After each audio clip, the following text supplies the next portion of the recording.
झारखंड की राजनीति से इस वक्त बहुत बड़ी खबर निकलकर सामने आ रही है। खबर ये है कि पूर्व मुख्यमंत्री रघुवर दास के कैबिनेट के मंत्रियों की मुश्किलें बढ़ने वाली है। कुल 5 मंत्री ऐसे हैं जिन पर आय से अधिक संपत्ति का जो है आरोप लगाया गया था। झारखंड हाईकोर्ट में एक पीआईएल दर्ज किया गया था।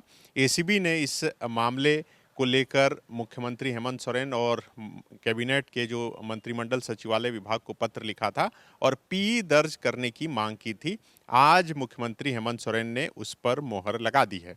आप समझिए कि कल झारखंड राज्य का स्थापना दिवस है। कल राष्ट्रपति द्रौपदी मुर्मू आ रही हैं खूंटी में बिरसा मुंडा के जन्मस्थली पर, और उससे ठीक एक दिन पहले ये बड़ा निर्णय सरकार ने लिया है। क्या कुछ पूरा निर्णय है और इस निर्णय से पूर्व मंत्रियों की मुश्किलें कितनी बढ़ेगी, ये पूरी जानकारी देंगे हमारे साथ हमारे सहयोगी संजय हैं। संजय, 5 मंत्री हैं, नीरा यादव, लुइस मरांडी, रणधीर सिंह, अमर बावरी और नीलकंठ सिंह मुंडा। आय से अधिक संपत्ति का मामला जो है पीआईएल एक हाईकोर्ट में दर्ज किया गया था। जो प्रेस रिलीज इस वक्त झारखंड सरकार के पीआरडी की तरफ से जारी किया गया है उसमें बताया गया है कि एसीबी ने जो है प्रथम दृष्टया जो है माना है कि इनकी संपत्ति बढ़ी है, अवैध संपत्ति बढ़ी है। अब पी दर्ज करने की अनुमति दे दी गई है, मतलब प्राथमिक जांच। इसका मतलब है कि पांचों पूर्व मंत्रियों से अब पूछताछ शुरू होगी। बिल्कुल, जिस तरीके से मुख्यमंत्री ने आज फैसला लिया है, इसके बाद जाहिर सी बात है कि रघुवर दास की सरकार में ये जो 5 मंत्री जो रह चुके थे, पूर्व मंत्री जिनको हम लोग बोलेंगे, जिनका नाम आप लोगों ने आपने गिनाया भी, एक्चुअली पंकज यादव करके एक आरटीआई जो एक्टिविस्ट हैं, उन्होंने कंप्लेन दायर किया था। वो मंत्रिमंडल सचिवालय और निगरानी विभाग को पत्र लिख करके जो है यह आरोप लगाया था इन 5 मंत्रियों के ऊपर कि ये लोग अवैध संपत्ति जो है अपने कार्यकाल में अर्जित किए हैं। इसको लेकर के हाईकोर्ट में भी एक पीआईएल उन्होंने दर्ज किया था। एसीबी जो जांच की, उसमें ये जो प्रथम दृष्टया में एसीबी को लगा कि ये जो पंकज यादव के द्वारा जो चीज़ें कही जा रही है और उसके समर्थन में जो दस्तावेज दिए गए हैं वो कहीं ना कहीं सही है। इसी के बाद जो है ये मुख्यमंत्री के पास सारा का सारा डॉक्यूमेंट गया, मुख्यमंत्री की आज अनुमति मिल गई है। अब जो है पी दर्ज कर ली जाएगी और इसके बाद जो है जाहिर सी बात है कि इन लोगों से पूछताछ भी होगी, इनकी मुश्किलें भी बढ़ेंगी। अच्छा, पंकज यादव पीआईएल के लिए हाईकोर्ट में भी दिए थे और एसीबी को भी उन्होंने दिया। बिल्कुल, एसीबी को भी दिया था उन्होंने और बाकायदा उन्होंने मांग किया था कि भाई ये जो अवैध संपत्ति इन मंत्रियों ने अर्जित किया है पिछले 5 साल में अपने कार्यकाल के दौरान, उन पे जो है जांच हो। और उसी मांग को लेकर के उसके साथ जो दस्तावेज दिए गए थे वो एसीबी को लगता है कि ये ठीक है। ऐसा नहीं है कि कोई चलते फिरते कोई एक दस्तावेज दे दिया, बोल दिया कि भाई फलाने जी के ऊपर जो है जांच कीजिए, ये भ्रष्ट आदमी है। तो ऐसे मतलब जा कर के किसी ने आरोप नहीं लगा दिया है, बाकायदा पंकज यादव ने दस्तावेज दिया है। अब दस्तावेज में जो चीज़ें हैं वो दर्शकों को हम लोग बता देते हैं कि दरअसल है क्या। ये जो 5 वर्षों में जो रघुवर दास की जो सरकार रही और इन 5 मंत्रियों का जो आय है वो 200 से लेकर के 1100% तक बढ़ी। 1100%? हाँ, तो इन्हीं सब चीज़ डॉक्यूमेंट्स के आधार पर ये डॉक्यूमेंट्स दिया गया है। हम लोगों ने ये जब हाईकोर्ट में जब पीआईएल दर्ज किया गया था और जब एसीबी वगैरह को जब पंकज यादव की तरफ से जब कंप्लेंट दायर किया गया था, उस समय भी हम लोगों ने एक स्टोरी चलाई थी। अब ये पूरा मामला क्या है वो पहले बता देते हैं। पीआईएल में कहा गया, हाईकोर्ट में जो पीआईएल दिया गया है उसमें बताया गया कि 2014 में अमर बावरी की जो संपत्ति थी वो 7,33,000 रुपये थी, जो कि 19 में बढ़ करके जो है 89,41,000 हो गई। ठीक है, एक अमर बावरी का नाम है। दूसरा रणधीर कुमार सिंह है जो सारठ से विधायक हैं, कृषि मंत्री थे, और अमर बावरी राजस्व मंत्री थे, भू राजस्व मंत्री। अब रणधीर सिंह की जो संपत्ति 2014 में दिखाई गई, वो जो पीआईएल में जो दस्तावेज दिया गया, 2014 में 78,92,000 रुपया था। ठीक है, 2019 में बढ़ करके 5 करोड़ रुपया हो गया। जो रणधीर सिंह की संपत्ति जो 2014 में 78 लाख रुपए थी वो 2019 में 5 करोड़ हो गया। ये 2019 जो चुनावी एफिडेविट दायर होता है उसमें उन्होंने बिल्कुल, ये जो 2014 में वो मंत्री बने, तो पंकज यादव जो एक आधार बना रहे थे, वो जो डॉक्यूमेंट्स इकट्ठा कर रहे थे, उनका जो आरोप था कि भाई आप 2014 में तो आप 78 लाख के मालिक थे, 5 साल मंत्री रहे और 19 में आपका संपत्ति 5 करोड़ हो गया। इसी आधार पे कई लोगों का, जैसे अमर बावरी का हमने पहले बताया, फिर रणधीर सिंह का भी बता रहे हैं आपको। इसके बाद जो है नीरा यादव की संपत्ति जो 2014 में 80 लाख रुपए थी, ये शिक्षा मंत्री थी, 2014 में इनकी संपत्ति 80 लाख रुपए थी, जो कि 19 में बढ़ करके 3 करोड़ 65 लाख रुपए हो गई। ठीक है। इनके अलावे लुइस मरांडी की संपत्ति 2014 में 2 करोड़ 25 लाख रुपए थी, जो कि 19 में बढ़कर 9 करोड़ रुपए हो गई। तो ये जो अप्रत्याशित वृद्धि जो कि आय से अधिक का मामला लग रहा है, उसी में पंकज यादव ने कहा कि भाई इन लोगों ने अवैध संपत्ति अर्जित की है, और इन्हीं सब आरोपों को एसीबी ने सही पाया है, और वो मुख्यमंत्री के पास वो दस्तावेज गया था। तो आज मुख्यमंत्री ने निर्देश दिया है कि भाई आप इस पर जो है पी दर्ज कर लीजिए। इनके अलावा नीलकंठ सिंह मुंडा की जो संपत्ति 2014 में थी वो 1 करोड़ 86 लाख रुपए थी, और वो 2019 में बढ़कर 4 करोड़ 35 लाख रुपए हो गई।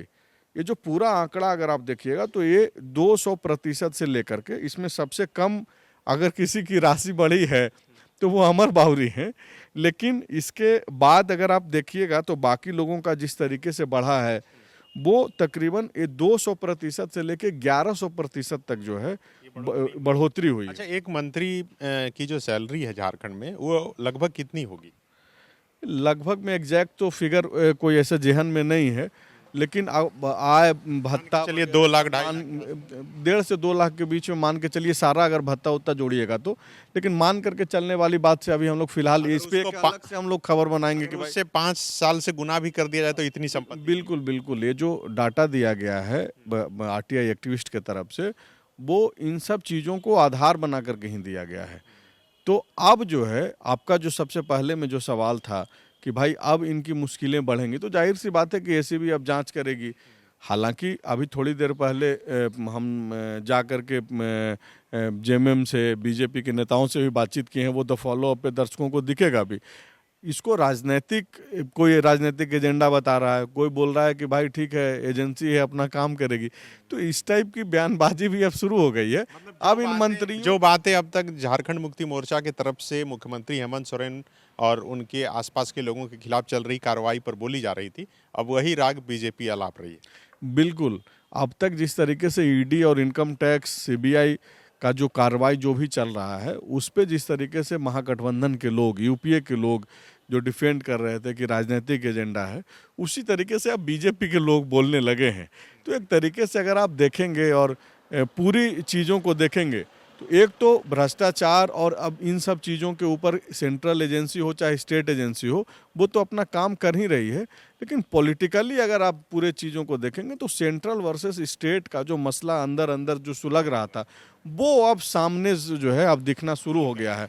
और आज का जो डिसीजन है और उस पर जो राजनीतिक बयानबाजी शुरू हो गया है, वो वही मतलब दिखना शुरू हुआ है। एक तरफ 17 तारीख को मुख्यमंत्री हेमंत सोरेन को फिर से ईडी ने नोटिस देकर बुलाया है, और दूसरी तरफ कल जो झारखंड राज्य का स्थापना दिवस था, उसमें पहले से तय था कि राष्ट्रपति द्रौपदी मुर्मू भी शामिल होंगी। फिर कल अचानक से देर रात जो है कार्यक्रम कैंसिल हो गया। अब सिर्फ वो खूंटी जाएंगी और खूंटी से ही फिर मध्य प्रदेश के लिए रवाना हो जाएंगी। तो क्या इन दोनों कारणों से लगता है कि आज का जो फैसला है वो प्रभावित होकर लिया गया? देखिए, इस पे तो हम लोग तो कुछ नहीं बोल सकते हैं, लेकिन जो चीज़ें बीजेपी के तरफ से बोला जा रहा है, वो लोग तो यही बोल रहे हैं कि ये 32 महीने के बाद हेमंत सोरेन को ये चीज़ याद आया, वो पहले भी ये सब कर सकते थे।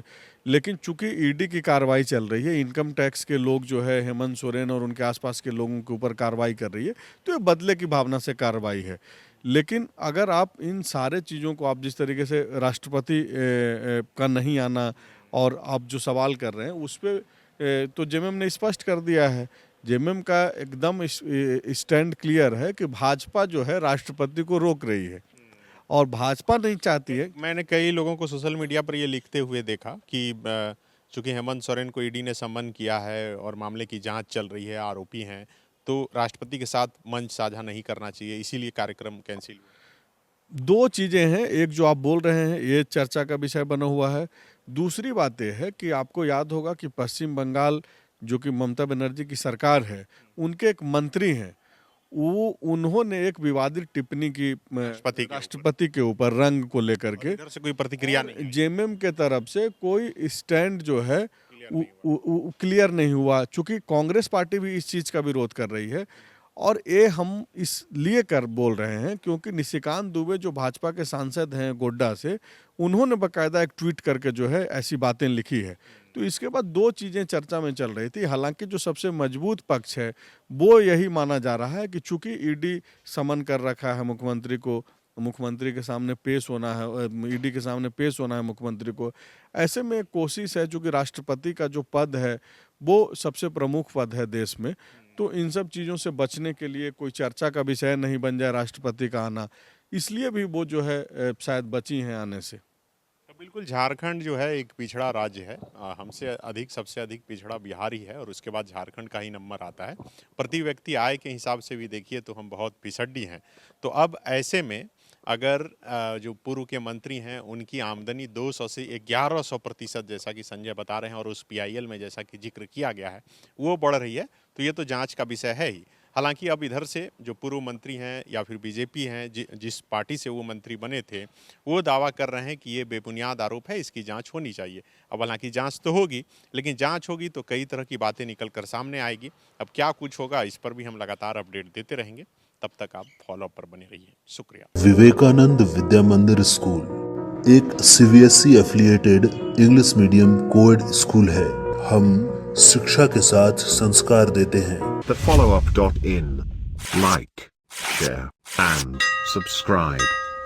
www.thefollowup.in